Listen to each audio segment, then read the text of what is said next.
పొగమంచు నేపథ్యంలో భారత వాతావరణ శాఖ దేశ రాజధాని నగరం ఢిల్లీకి రెడ్ అలర్ట్ జారీ చేసింది.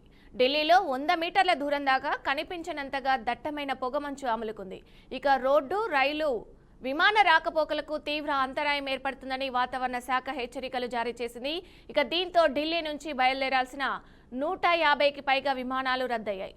మరో 200 విమానాలు ఆలస్యంగా బయలుదేరుతున్నాయి.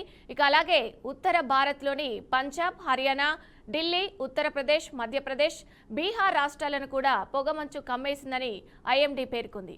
ఇక తెల్లవారుజామున ఆగ్రా, బరేలీ, అమృత్సర్, అంబాలా, అలాగే సఫ్దర్జంగ్ వంటి ప్రాంతాల్లో విజిబిలిటీ జీరోకి పడిపోయింది. వాయు కాలుష్యాన్ని నియంత్రించేందుకు ఢిల్లీ ప్రభుత్వం కఠిన చర్యలు అమలు చేస్తున్నప్పటికీ ఫలితాలు మాత్రం శూన్యంగా ఉంటున్నాయి.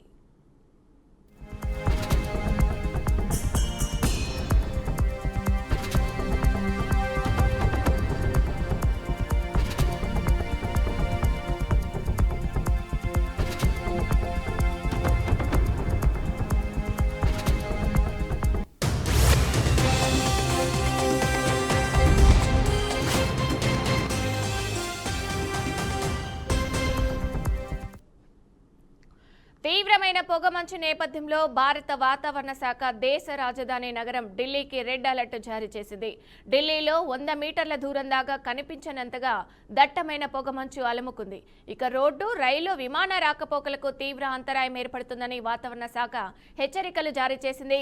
దీంతో ఢిల్లీ నుంచి బయలుదేరాల్సిన 150కి పైగా విమానాలు రద్దయ్యాయి. మరో 200 విమానాలు ఆలస్యంగా బయలుదేరుతున్నాయి. ఇక అలాగే ఉత్తర భారత్లోని పంజాబ్, హర్యానా, ఢిల్లీ, ఉత్తరప్రదేశ్, మధ్యప్రదేశ్, బీహార్ రాష్ట్రాలను కూడా పొగమంచు కమ్మేసిందని ఐఎండీ పేర్కొంది. ఇక తెల్లవారుజామున ఆగ్రా, బరేలీ, అమృత్సర్, అంబాలా, సఫ్దర్జంగ్ వంటి ప్రాంతాల్లో విజిబిలిటీ జీరోకి పడిపోతుంది. ఇక వాయు కాలుష్యాన్ని నియంత్రించేందుకు ఢిల్లీ ప్రభుత్వం కఠిన చర్యలు అమలు చేసినప్పటికీ ఫలితాలు మాత్రం శూన్యంగా ఉంటున్నాయి.